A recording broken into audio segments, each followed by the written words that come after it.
papuri, pagsamba, na siyang pasasalamat sa Diyos nating Ama.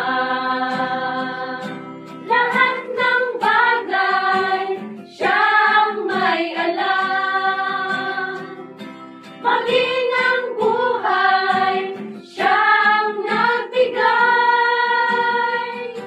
kasaganaan ay mararanasan, buhay na walang hanggan, handog ng may kapal. Handog na mainam, sa Diyos ay ialay, ito'y karapat-dapat gawin ang lahat.